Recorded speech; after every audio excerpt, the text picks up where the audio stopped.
Everybody gives rebates. For some reason, people give rebates. I've never figured it out. I always thought it was just people forget to send them in, and maybe that's part of it.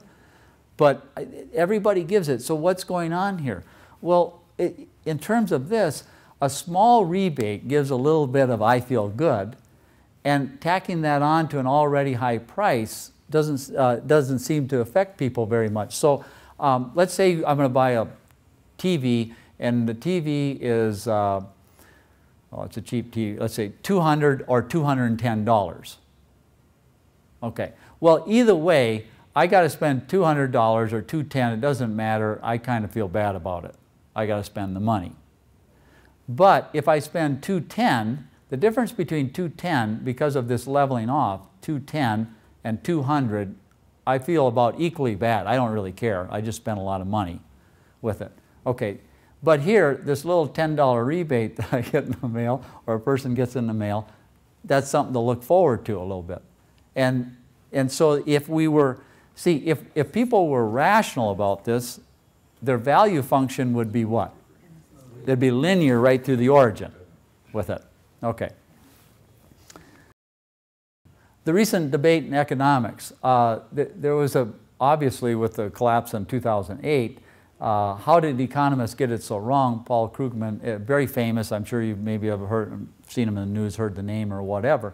And he wrote this article, and it sent out really a firestorm, a lot of debate in the economic community. There's sort of the saltwater economists on the coast, and there's the freshwater economists in Chicago and that Great Lakes area, basically, and they don't agree on all of this. But there was this debate that went on, and what he said was the following.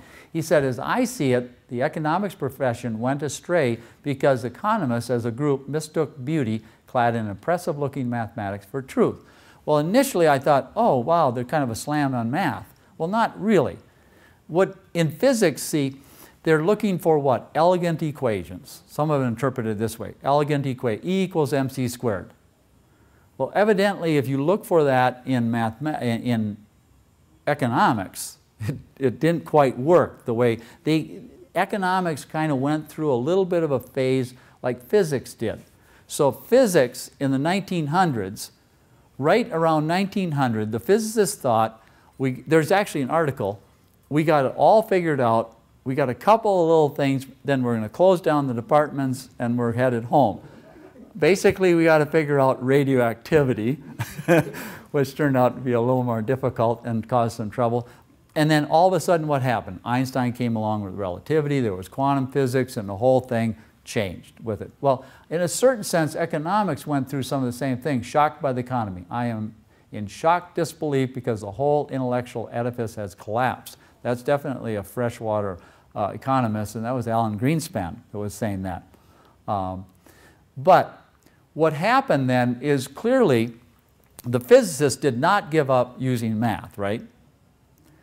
Okay, well, economists aren't going to give it up either. Math continues to guide our thinking. This is an interesting quote by the same guy, Paul Krugman here.